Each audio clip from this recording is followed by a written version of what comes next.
I'm Joni Ernst. I grew up castrating hogs on an Iowa farm. That's Joni Ernst, giant Koch beneficiary, staunch anti-choice U.S. senator from Iowa, and an advocate of castrating hogs. Ernst was born Joni K. Culver in Red Oak, Iowa, where she checked off just about every box conservative voters in the Hawkeye State are seemingly looking for.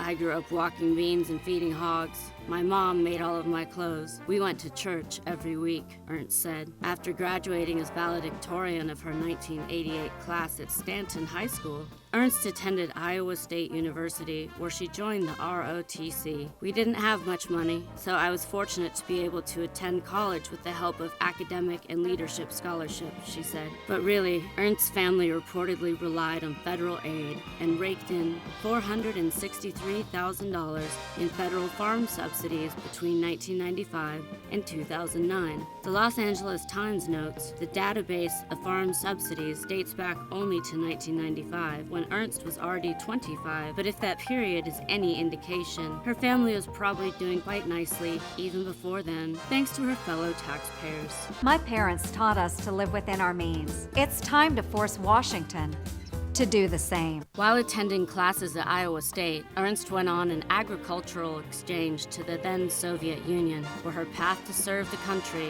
was conceived. I saw with my own eyes what a nation without freedom looks like. When I came home, I decided that it wasn't enough for me to simply enjoy freedom and liberty. I had to do my part to protect and preserve it. When I returned to the United States, I decided the way I can give back is to serve my country. She stayed true to her word and served more than 20 years in the U.S. Army Reserves and the Iowa National Guard. She was assigned to units in South Carolina, Georgia, Kansas, and Alabama.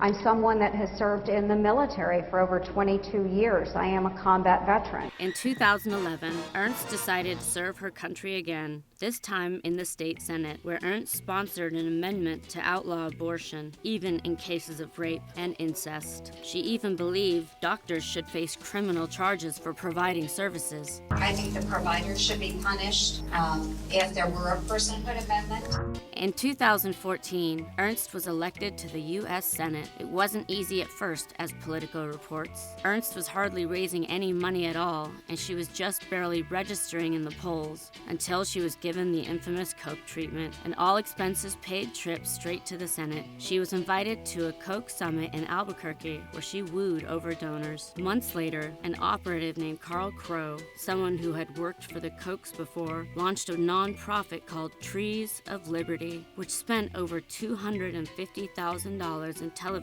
ads blasting Ernst's Republican opponent, Marc Jacobs, not to be confused with American fashion designer Marc Jacobs. Politico notes the ads swiped at Jacobs for supporting a proposal to limit carbon emissions years earlier. The measure was bitterly opposed by the Koch Public Policy Network, as well as the brothers' multinational industrial conglomerate Koch Industries, which would have been adversely affected by the proposal. Around the same time the attack ads against Jacobs launched, another Koch-adjacent nonprofit went after Ernst's Democratic opponent, Bruce Braley. Politico again notes she cruised to a lopsided primary victory in the June 2014 primary and headed into the general election in strong position against Braley. I'm not sure that's what Senator Ernst told the Koch brothers when she went to their secret meetings.